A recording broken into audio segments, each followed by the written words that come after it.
Hello students, स्वागत है आप सभी का एनसीईआरटी फिजिक्स क्लास 12th में। और अभी हमने एक न्यूमेरिकल किया हुआ है, जैसा कि आप लोग देख चुके होंगे पिछले वीडियो में। और ये अध्यारोपण के सिद्धांत से संबंधित था और इसमें हमने महत्तम व न्यूनतम तीव्रताओं को किया है। अगर आपको वो वीडियो देखना है तो आई बटन में आपको मिल जाएगा। आज हम बहुत ही इंपॉर्टेंट एक्सपेरिमेंट करने वाले हैं, वो है यंग का द्विस्लिट प्रयोग, और इसको हम अच्छे से समझेंगे। तो देखिए, सबसे पहले क्वेश्चन की बात करें तो ये इस तरीके से पूछा जा सकता है, यंग के द्विस्लिट प्रयोग का वर्णन निम्न बिंदुओं के आधार पर कीजिए। प्रायोगिक व्यवस्था, प्रेक्षण और व्याख्या। तो यहाँ पे मैंने कुछ एक दो लाइन लिखी हुई हैं, इनको हम अच्छे से समझेंगे। पहले हम चित्र को समझेंगे, फिर ये प्रायोगिक व्यवस्था होगी। लेकिन उसके पहले हम यहाँ पे एक बात क्लियर कर लेते हैं कि जो यंग का प्रयोग है, यंग ने अपने प्रयोग के माध्यम से बताया था कि जो प्रकाश तरंगें होती हैं, जो प्रकाश होता है वो तरंगों के रूप में गति करता है। पहले माना जाता था कि प्रकाश जो है वो कण के रूप में गति करता है, क्योंकि न्यूटन ने अपना कणिका सिद्धांत दिया था। उसके बाद हाइगन ने अपना तरंग सिद्धांत तो दिया था, लेकिन उसे प्रैक्टिकली किसी ने लैब में प्रूव नहीं किया था।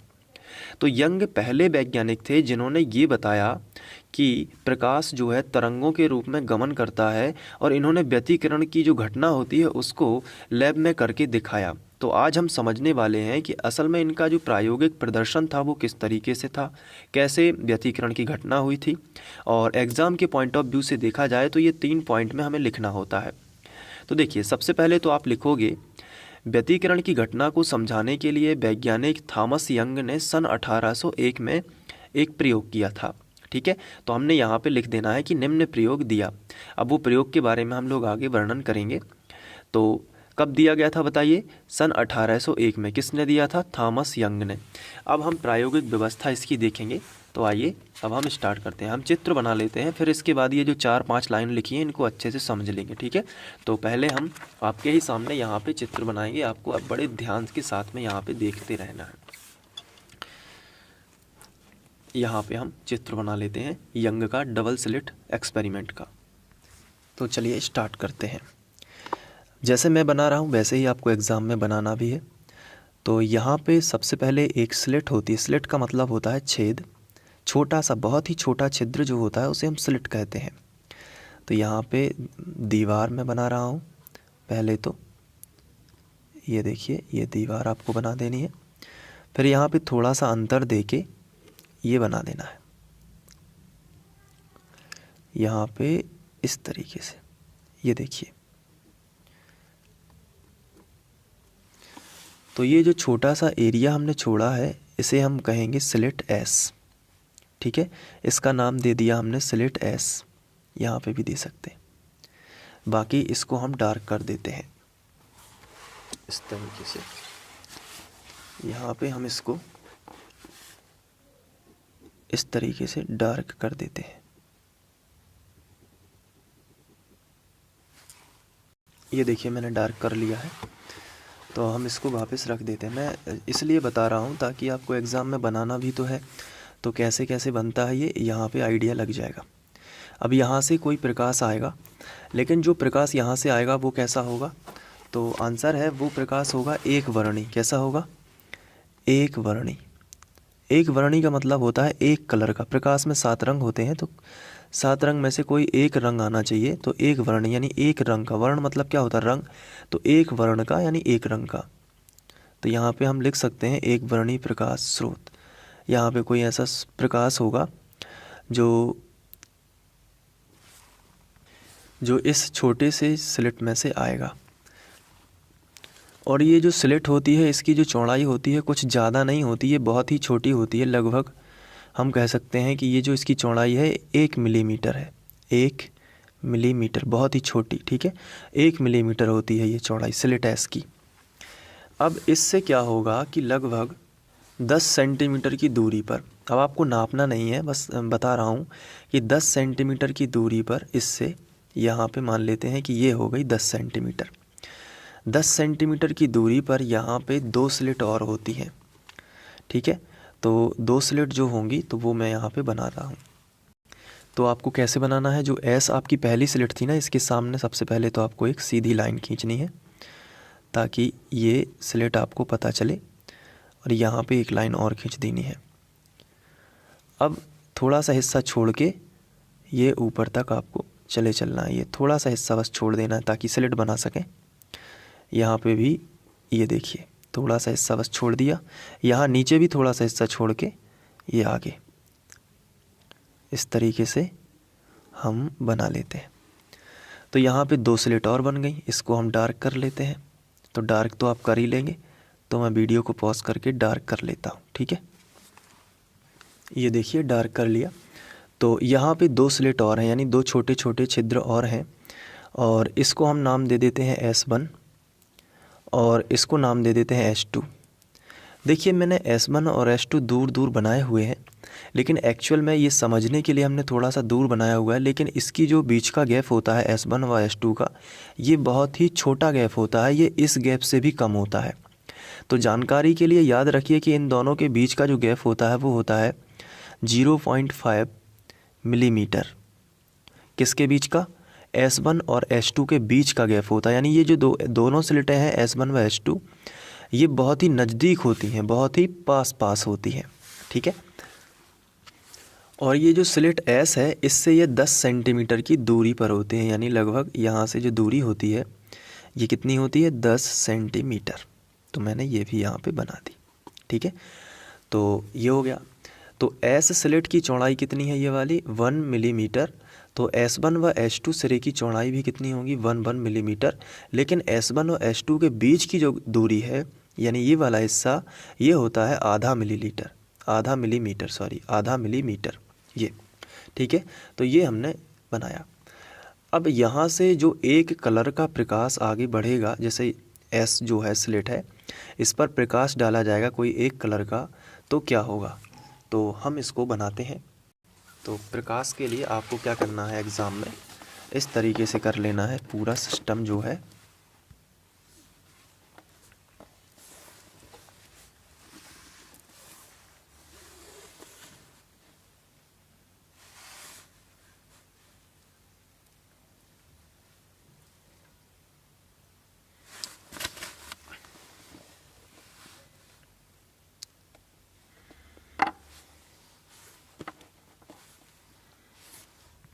और इसके बाद यहाँ पे आपको प्रकाश की जो लाइन है वो बनाते जाना है। तो आप इस तरीके से करेंगे, परकाल को थोड़ा थोड़ा खोलते जाइए। आप चाहें तो स्केल से नाप के समान समान खोल भी सकते हैं, या फिर आप इस तरीके से बना सकते हैं। तो ये देखिए, ये एक वर्णी प्रकाश जो है आगे बढ़ रहा है। तो ये इस तरीके से आप बनाते जाएंगे। फिर आगे आप थोड़ा सा खींच कर फिर ये बना देंगे, और फिर ये आगे थोड़ा सा खींच कर फिर ये आप बना देंगे, ठीक है। ये देखिए, फिर थोड़ा सा खींच लेंगे तो ये इस तरीके से, फिर थोड़ा सा खींच लेंगे, ये फिर थोड़ा सा, ये आप ध्यान रहे कि अगर आप ज़्यादा मतलब कि बराबर दूरी पर लेंगे तो ज़्यादा सही रहेगा। मैं यहाँ चूँकि कैमरा के नीचे से बना रहा हूँ तो थोड़ा सा हो सकता है इधर उधर हो जाए, लेकिन फिर भी कोशिश यही जारी रखनी है आपको एग्ज़ाम में कि ये जो है तब तक बनाते रहना है जब तक कि ये दोनों स्लिट से टच ना हो जाए, S1 व S2 से, तब तक आप बनाते रहिए। तो इससे ये भी है कि आपको प्रकार लेकर जाना पड़ेगा एग्ज़ाम में। अगर यंग का डबल स्लिट एक्सपेरिमेंट आ जाता है तो आप उसको बना पाओगे। ये देखिए टच होने लगा है ना, तो इतना बना दीजिए। अब आगे बढ़ते हैं। तो जब ये प्रकाश आगे बढ़ता है तो यहाँ पे पहुँचता है S1 पर, तो यहाँ पे भी फिर इसको यहाँ से रास्ता मिलेगा प्रकाश को, तो फिर यहाँ से आगे बढ़ने लगेगा। ये देखिए यहाँ पे, या फिर यहाँ से स्टार्ट करना है आपको, ये इस तरीके से, फिर थोड़ा सा खोल लिया ये, और यहाँ पे रास्ता मिलेगा तो फिर ये यहाँ से आगे बढ़ने लगेगा। फिर ये इस तरीके से, फिर ये इस तरीके से, फिर थोड़ा सा खोल लेते हैं, फिर ये इस तरीके से, फिर ये थोड़ा सा खोल लेते हैं, तो फिर ये देखिए, फिर थोड़ा सा खोल लेते हैं, तो ये देखिए फिर इस तरीके से, फिर थोड़ा सा बना देते हैं, ये देखिए। उसी तरीके से ये H2 स्लिट से भी जब बाहर निकलेगा तो इसका भी होगा शुरुआत से बिल्कुल, और ये भी प्रकाश आगे बढ़ेगा H2 स्लिट से ऐसे। तो आप देख रहे होंगे कि ये तरंगें आपस में अब टकराने लगी हैं, और ये कहलाता है व्यतिकरण। इसे तो हमने समझ लिया था व्यतिकरण वाले चैप्टर में, लेकिन यंग का जो डबल स्लिट एक्सपेरिमेंट है उसको हम लोग समझेंगे अभी। ये देखिए, ये आपस में टक्कर कर रही हैं, तो ये H2 स्लिट से भी प्रकाश ऐसे ही आगे बढ़ता जाएगा। तो आपको ऐसे ही बनाना है,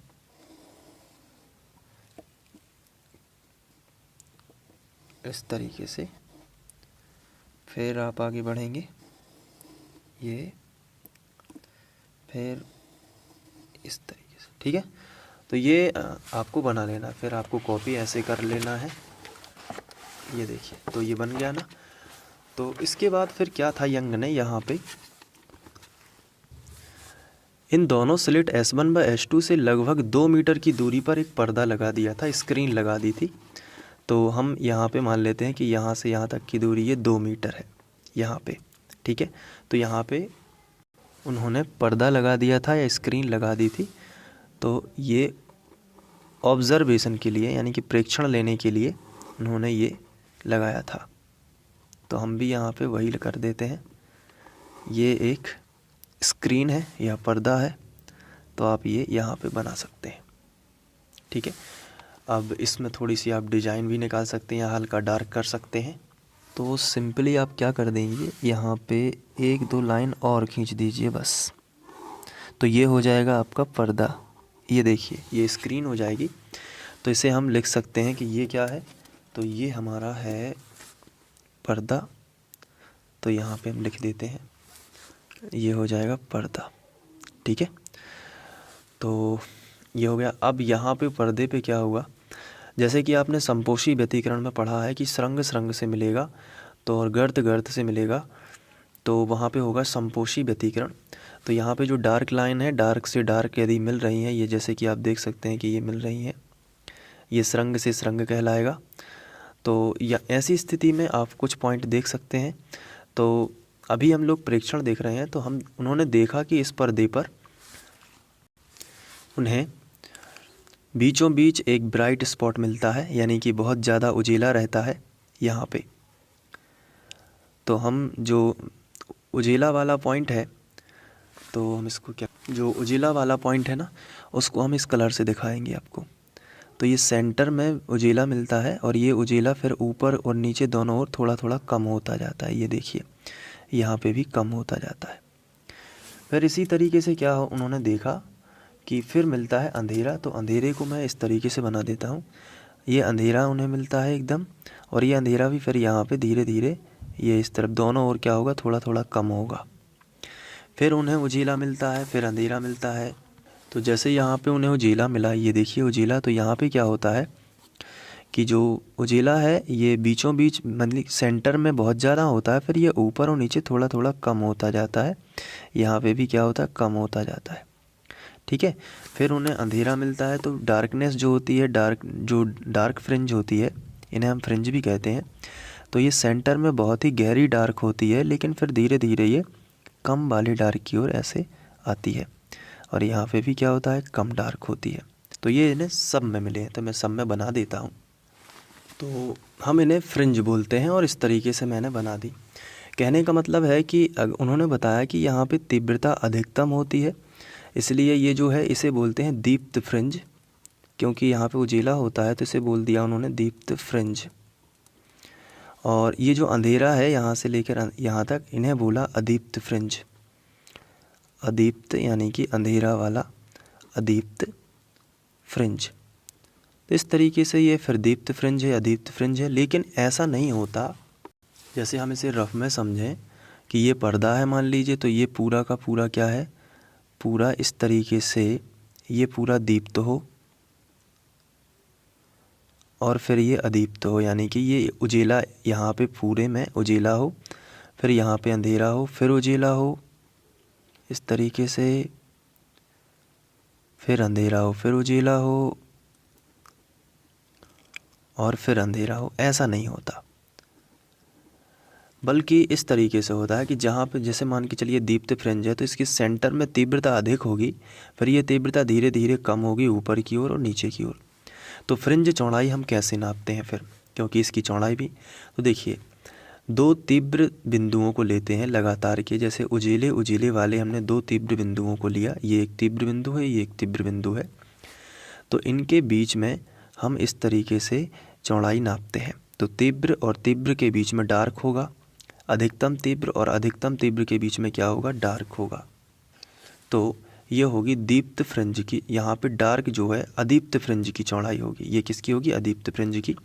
और अगर हम दो डार्क तीव्रताओं के, जहाँ पे ज़्यादा डार्क है, जैसे ये हो गया एक और एक ये हो गया ज़्यादा डार्क, तो इसके बीच की चौड़ाई लेंगे तो ये दीप्त फ्रिंज, बीच में कौन आ जाएगा, दीप्त आ जाएगा, तो ये दीप्त फ्रिंज की चौड़ाई होगी। ठीक है, तो अगर हमें अदीप्त फ्रिंज की चौड़ाई निकालनी है तो हम दो दीप्त के बीच में ही अदीप्त होगा ना, तो दो दीप्त फ्रिंज जहाँ पे ज़्यादा इंटेंसिटी है, ज़्यादा तीव्रता है, उनके बीच की चौड़ाई नाप लेंगे तो वो अदीप्त फ्रिंज की चौड़ाई होगी। और यहाँ पे देखिए अगर हमें दीप्त फ्रिंज की चौड़ाई चाहिए तो दो अदीप्त फ्रिंजों के बीच में नापेंगे, तो बीच में दीप्त तो आ ही जाएगा, तो दीप्त फ्रिंज की हमें चौड़ाई यहाँ पे पता चल जाएगी। तो ये फ्रिंज चौड़ाई के बारे में हमने यहाँ पे देखा। तो ये तो है इनकी प्रायोगिक व्यवस्था। तो जो हमने लिखा हुआ है उसको थोड़ा सा समझ लेते हैं, फिर हम इसकी व्याख्या में देखेंगे कि ये क्यों बनते हैं। तो ये देखिए मैंने पेज पलट दिया है, यंग के दो स्लिट प्रयोग का वर्णन। अब देखिए प्रायोगिक व्यवस्था में क्या लिखा है कि इसमें लगभग 1 सेंटीमीटर चौड़ी एक स्लिट होती है, 1 सेंटीमीटर चौड़ी एक स्लिट होती है। यहाँ पे थोड़ा सा करेक्शन कर लेते हैं, यहाँ पे मिलीमीटर होना चाहिए। तो इसमें 1 मिलीमीटर चौड़ी एक स्लिट होती है, और आप चित्र में देख सकते हैं, यहाँ पे देखिए, यहाँ पे 1 मिलीमीटर, ये देखिए इसमें 1 मिलीमीटर चौड़ी एक स्लिट एस है सबसे पहले। फिर इसके बाद लिखा है कि इस स्लिट से लगभग 10 सेंटीमीटर दूर दो स्लिट S1 व S2 भी होती हैं, जिनके बीच की दूरी आधा मिलीमीटर होती है, यानी 0.5। देखिए यही लिखा है, अगर हम इसको यहाँ पे देखें, ये देखिए कि इसमें लिखा है कि स्लिट के बाद जिसे एक वर्णीय प्रकाश से स्रोत से प्रकाशित किया जाता है, तो स्लिट जो एस है उसे एक कलर का जो प्रकाश है वो तो दिया गया है। आगे लिखा है कि इस स्लिट से लगभग 10 सेंटीमीटर दूर दो अन्य पतली स्लिट S1 व S2 होती है। जैसे कि आप देख सकते हैं इस चित्र में कि S1 व S2 दो स्लिट हैं मेन स्लिट S से 10 सेंटीमीटर की दूरी पर, और इसको एक वर्णीय प्रकाश से प्रकाशित किया गया है। तो अब इनके बीच की दूरी, स्लिट S1 व S2 के बीच की दूरी है आधा मिलीमीटर यानी 0.5। तो आप यहाँ पे देख सकते हैं कि जिनके बीच की दूरी बहुत कम 0.5 मिलीमीटर होती है, इन दोनों स्लिटों से 2 मीटर दूर पर्दा होता है। तो दोनों स्लिटों यानी S1 व S2 से ये जो दूरी है ये हम मान लेते हैं कि ये 2 मीटर है, तो 2 मीटर दूर क्या होता है, पर्दा। तो ये है फ्रिंज की प्रायोगिक व्यवस्था। अब प्रयोग कैसे हुआ था, तो यहाँ से एक वर्णीय प्रकाश स्रोत निकलता है, प्रकाश इस तरीके से गमन करेगा सुरंग और गर्त के रूप में, डार्क हिस्सा सुरंग और खाली हिस्सा गर्त मान लीजिए। तो यहाँ पे फिर ये यहाँ पे पहुँचता है प्रकाश, तो ये एक कार्डबोर्ड लगा हुआ है, तो यहाँ पे क्या होगा, प्रकाश अवशोषित हो जाएगा तो आगे नहीं बढ़ पाएगा, लेकिन इस छोटी सी स्लिट से प्रकाश आगे बढ़ेगा। तो ये इस तरीके से आगे बढ़ा हुआ है, और इस S2 से भी प्रकाश, ये छोटा सा छिद्र जो है यहाँ से प्रकाश आगे बढ़ेगा इस तरीके से। तो आपस में ये दोनों तरंगे क्या होंगी, टकराएंगी। टकराने से क्या होगा, टकराने से ये होगा कि यहाँ पे दीप्त और अदीप्त फ्रिंजें बनती हैं। अब हम प्रायोगिक व्यवस्था के बाद प्रेक्षण सबसे पहले देखते हैं, तो हम हेडिंग लगाएंगे प्रेक्षण। तो हम यहाँ पे लिखते हैं प्रेक्षण। तो प्रेक्षण में यंग ने क्या क्या देखा वो चीज़ हम यहाँ पे लिखेंगे। तो सबसे पहला जो प्रेक्षण था, यंग ने ये देखा कि पर्दे पर एकांतर क्रम में एक के बाद एक, मतलब दीप्त और अदीप्त फ्रिंजें बन रही हैं, तो ये देखा उन्होंने। तो पहला प्रेक्षण था कि पर्दे पर एकांतर क्रम में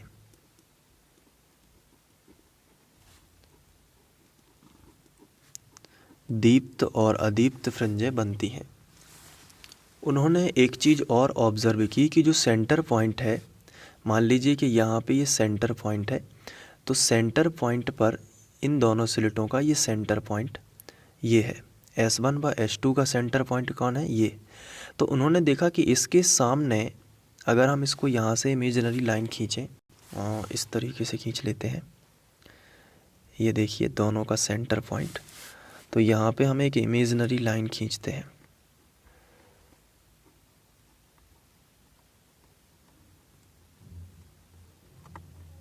ये देखिए। तो S1 से जो दूरी होगी इस पॉइंट की, वही S2 से भी होगी, क्योंकि ये सेंटर से है लाइन। तो S1 से मान लेते हैं कि यहाँ पे कोई बिंदु P है, तो S1P जितना होगा S2P भी उतना ही होगा, क्योंकि ये सेंटर से ली गई है लाइन। तो यहाँ पे उन्होंने ऑब्जर्व किया कि दोनों स्लिट S1 व S2 के मध्य बिंदु से होकर जाने वाली रेखा पर सबसे अधिक तीव्रता होती है, सबसे अधिक, और फिर ये तीव्रता धीरे धीरे ऊपर और नीचे घटती जाती है। तो ये उन्होंने दूसरा बेसिक चीज़ यहाँ पे देखी। तो पर्दे का वह बिंदु जहाँ से S1 व S2 की दूरी समान होती है, पर्दे का वह बिंदु जहाँ पर S1 व S2 की दूरी समान होती है, तीव्रता अधिकतम होती है। तीव्रता वहाँ पर कैसी होती है? तीव्रता अधिकतम होती है। तो ये उन्होंने एक पॉइंट देखा, ठीक है। तो ये यहाँ पे तीव्रता अधिकतम उन्हें मिली। यहाँ पे चूँकि संपोषी व्यतिकरण हुआ है, तो ये दूसरा प्रेक्षण उन्होंने देखा। तीसरा उन्होंने बताया फ्रिंज चौड़ाई के बारे में। इन्होंने ये बताया कि अगर हमें फ्रिंज चौड़ाई निकालनी है तो क्रमशः दो दीप्त फ्रिंजों के बीच की दूरी, जैसे कि मैंने अभी आपको समझाया, दो दीप्त फ्रिंजों के बीच की दूरी तो अदीप्त फ्रिंज चौड़ाई होगी, या दो अदीप्त फ्रिंजों के बीच की दूरी दीप्त फ्रिंज चौड़ाई होगी। तो यहाँ पे उन्होंने बताया कि क्रमिक दो चमकीली फ्रिंजों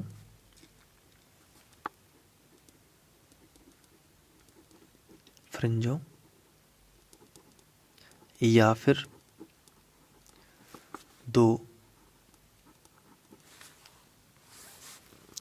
काली फ्रिंजों, इन्हें हम अदीप्त फ्रिंज भी कहते हैं, काली फ्रिंजों के बीच की दूरी फ्रिंज चौड़ाई कहलाती है। और इसका हम व्यंजक भी करेंगे आगे, फ्रिंज चौड़ाई कहलाती है। तो ये थे उनके प्रेक्षण। और जो फ्रिंजें होती हैं ये समान दूरी पर होती हैं, तो चाहे दीप्त फ्रिंज की चौड़ाई हो चाहे अदीप्त फ्रिंज की चौड़ाई हो, आपस में बराबर होती हैं। तो ये आपको याद रखना है। तो ये तीन प्रेक्षण उनके थे। अब हम बात करेंगे इसकी व्याख्या की। तो देखिए व्याख्या कितनी बड़ी व्याख्या है, लेकिन ये समझ के आधार पर आप पूरा ज्यों का त्यों लिख पाएंगे। देखिए व्याख्या तो हाइगन के तरंग सिद्धांत के माध्यम से की गई, यानी कि हाइगन मानते थे कि प्रकाश तरंग के रूप में गति करता है। उन्होंने ये बताया कि सबसे पहले प्रकाश स्लिट S से होकर निकलता है। जब इसको प्रकाश दिया जाता है तो प्रकाश इस छोटे से छिद्र से गति करता है तरंग के रूप में। तो ये जो डार्क लाइन आपको दिख रही है ये सुरंग है, और ये जो खाली जगह है ये गर्त है। तो उन्होंने कहा कि प्रकाश वहाँ से निकला और इस तरीके से सुरंग गर्त के रूप में आगे बढ़ा, सुरंग गर्त के रूप में आगे बढ़ा। तो इस तरीके से वो आगे बढ़ा। हम कह सकते हैं कि ये प्रकाश इस तरीके से आगे बढ़ता गया। फिर जैसे ही ये स्लिट S1 व S2 के पास आता है तो यहाँ पे दो छिद्र मिलते हैं, यानी दो स्लिट और मिलती हैं। तो यहाँ पे क्या होगा, इस स्लिट से प्रकाश आगे आएगा, यहाँ से। इसे बोलते हैं हाइगन का द्वितीयक तरंगिका सिद्धांत। इसमें क्या होता है, एक ही तरंग दो तरंग सोर्स जैसे आभास उत्पन्न करती है। हमें लगता है कि दो सोर्स है, बल्कि एक ही सोर्स से आ रहे थे। यहाँ पे दो छिद्र थे, तो यहाँ अलग तरंगें बनेंगी और इस स्लिट के कारण अलग तरंगें बनेंगी। तो दो प्रकार की तरंगें फिर बनने लगती हैं। जब दो प्रकार की तरंगें बनेंगी तो ये फिर आपस में टकराएंगी। तो इस पॉइंट पे देखिए, ये पॉइंट आपको दिख रहा होगा, फिर ये पॉइंट आपको दिख रहा होगा, फिर ये पॉइंट आपको दिख रहा होगा, फिर ये पॉइंट, फिर ये पॉइंट, फिर यहाँ पे ये पॉइंट, फिर ये पॉइंट और फिर ये पॉइंट। तो इन सभी को मिला देंगे तो ये देखिए यहाँ पे सुरंग से सुरंग टकरा, यानी डार्क लाइन से डार्क लाइन टकरा रही है। तो इसको हम थोड़ा इस चित्र से भी समझ सकते हैं।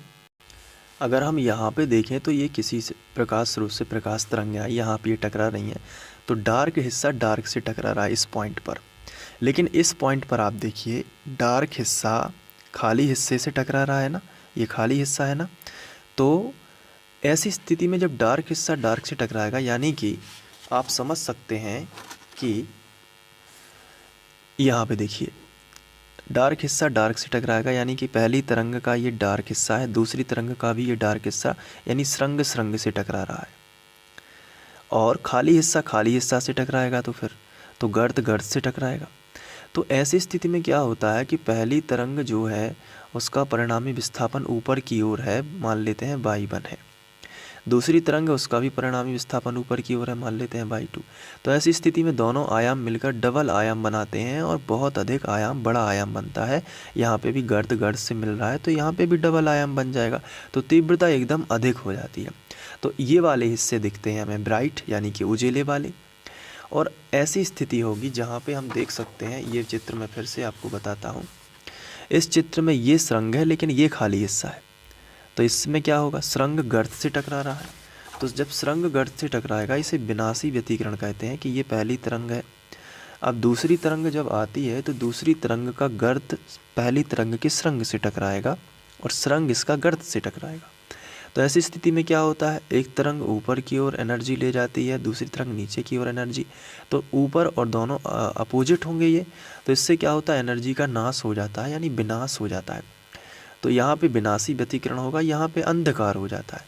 तो ये इस तरीके से क्रम में यहाँ पे सीधे और इस तरीके से सभी जगह ये होता है संपोषी और विनाशी व्यतिकरण। तो जहाँ जहाँ पे ये ब्राइट स्पॉट बना है यहाँ पे आपको ये समझना है कि यहाँ पे संपोषी व्यतिकरण हुआ है। जहाँ जहाँ पे ये काली चमक बनी हुई है यानी अंधकार हुआ है, वहाँ पे आपको समझना है कि ये जो है विनाशी व्यतिकरण हुआ है। और संपोषी और विनाशी व्यतिकरण से इसकी व्याख्या हो पाई। तो यही व्याख्या में लिखना है आपको, देख सकते हैं आप।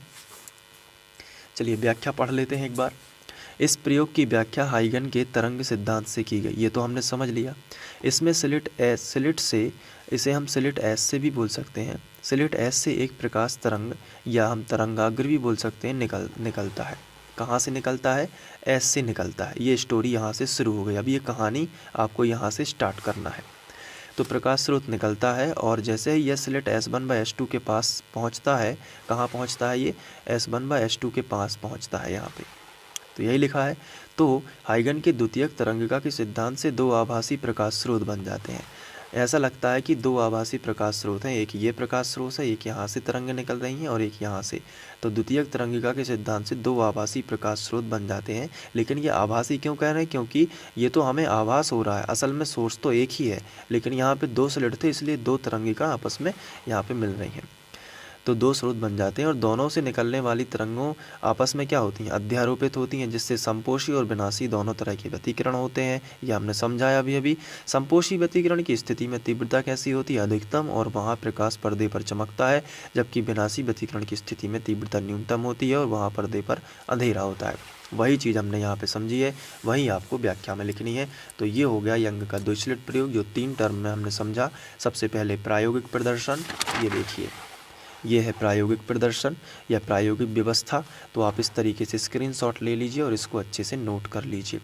इसके बाद हम पेज पलटते हैं यहाँ पे, तो ये देखिए, ये इसका चित्र मैंने आपको बताया भी है कि कैसे आपको ये बना लेना है। इसके बाद ये प्रेक्षण, 3 प्रेक्षण उन्हें प्राप्त हुए, प्रेक्षण के आधार पर व्याख्या हो गई और ये व्याख्या भी हमने समझ ली है। तो ये तीनों चीज़ें आपको अच्छे से कर लेना है। तो यंग का द्विस्लिट प्रयोग यहाँ पे हमने कर लिया है। इससे क्या हुआ, व्यतिकरण और प्रकाश के तरंगों के रूप में होना प्रूव हो चुका है। अब हम आगे बढ़ेंगे और फ्रिंज चौड़ाई का व्यंजक करेंगे। Thank you.